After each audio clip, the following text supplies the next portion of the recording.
Welcome to my channel. నా channel కనుక మీరు ఇంకా సబ్స్క్రైబ్ చేసుకోకపోయినట్టయితే ప్లీజ్ సబ్స్క్రైబ్.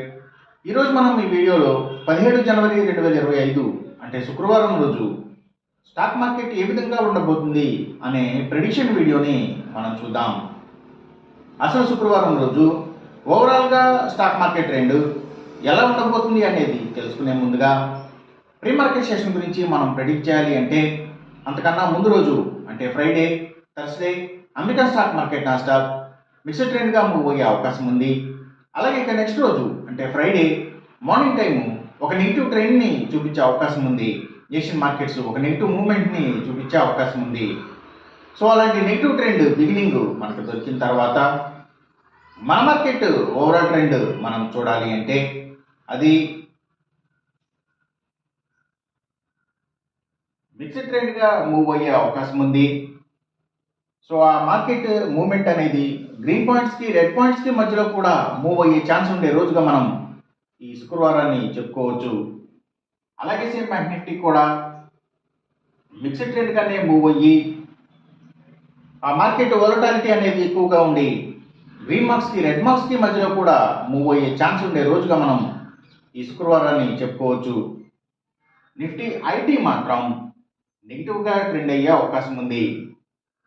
ఇక మనం ఇంట్రాడే స్టాక్ సెలెక్షన్ విషయంలో భాగంగా ముందుగా మనం గెయినర్స్ విషయం చూడాలి అంటే ఏవైతే ఫుట్వేర్ స్టాక్స్, అలాగే ఫుడ్ డెలివరీ సర్వీసెస్కి సంబంధించిన కంపెనీల స్టాక్స్, ఇంకా సర్వీసెస్కి సంబంధించిన అన్ని కంపెనీల స్టాక్స్ కూడా అంటే courier services, pharma deliveries, educational సర్వీసెస్కి సంబంధించిన కంపెనీల స్టాక్స్ ఇవన్నీ కూడా మంచిగా గెయిన్ అయ్యే అవకాశం ఉంది. అలాగే ఇంకా Nifty pharma and hospitals stocks, ముఖ్యంగా హాస్పిటల్స్ స్టాక్స్, ఆయుర్వేదిక్ మెడిసిన్స్ని తయారు చేసే కంపెనీల స్టాక్స్, ఆక్వాకల్చర్కి సంబంధించిన అన్ని కంపెనీల స్టాక్స్ ఇవన్నీ కూడా గెయినింగ్ సైడ్ ఉండే అవకాశం ఉంది శుక్రవారం రోజున. అలాగే ఇంకా అగ్రికల్చర్కి రిలేటెడ్గా ఉండే అన్ని కంపెనీల స్టాక్స్ కూడా అంటే అవి సీడ్స్ కంపెనీల stocks, fertilisers and chemicals, tractors కంపెనీల స్టాక్స్ ఇవన్నీ కూడా గెయినింగ్ సైడ్ ఉండే అవకాశం ఉంది. ఇంకా పబ్లిక్ లిమిటెడ్ కంపెనీల స్టాక్స్ చాలా వరకు కూడా గెయినింగ్ సైడ్ ఉండే అవకాశం ఉంది. అలాగే ఇంకా ఏవైతే గవర్నమెంట్ బ్యాంక్స్ అండ్ ఫైనాన్షియల్స్ అంటే పిఎస్యూ బ్యాంక్స్, గవర్నమెంట్ ఫైనాన్షియల్స్, ఇంకా బయోగ్యాస్, బయోపవర్, బయోడీజిల్ ఇలాంటి వాటికి సంబంధించిన కంపెనీల స్టాక్స్, గ్రీన్ ఎనర్జీకి సంబంధించిన కంపెనీల స్టాక్స్ ఇవన్నీ కూడా గెయినింగ్ సైడ్ ఉండే అవకాశం ఉంది శుక్రవారం రోజున.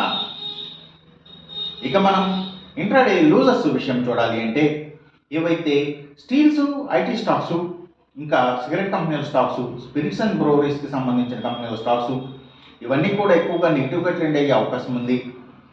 అలాగే ఇంకా లగ్జరీ హోటల్స్, డైమండ్స్, ఫ్యాషన్స్ ఇలాంటి వాటికి సంబంధించిన కంపెనీల స్టాక్స్ కూడా నెగిటివ్గా ట్రెండ్ అయ్యే అవకాశం ఉంది.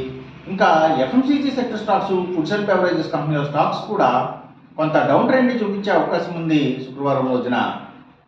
ఇక మనం ఎంసీఎక్స్ ట్రేడింగ్ విషయం చూడాలి అంటే ఏవైతే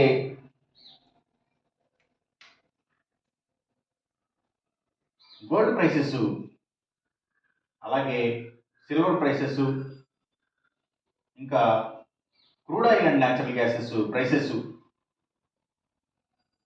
సో ఇవన్నీ కూడా తగ్గే అవకాశం ఉంది. కాపర్ ప్రైసెస్ మాత్రం బాగా పెరిగే అవకాశం ఉంది. ఈ చెప్పిన రిజల్ట్స్కి ఏమాత్రం వ్యతిరేకంగా జరుగుతున్నట్టు మీకు అనిపించినా సరే ఇమీడియట్గా మీ బెట్ల నుంచి వెనక్కి వచ్చేసేయండి. ఇది కేవలం ఒక ఆస్ట్రాలజికల్ ప్రెడిక్షన్ మాత్రమే, దయచేసి గమనించండి. అలాగే ఈ వీడియో కనుక మీకు నచ్చినట్టయితే నా ఛానల్ని సబ్స్క్రైబ్ చేయండి, అందరికీ ఈ వీడియోని షేర్ చేయండి, లైక్ చేయండి. Thank you for watching.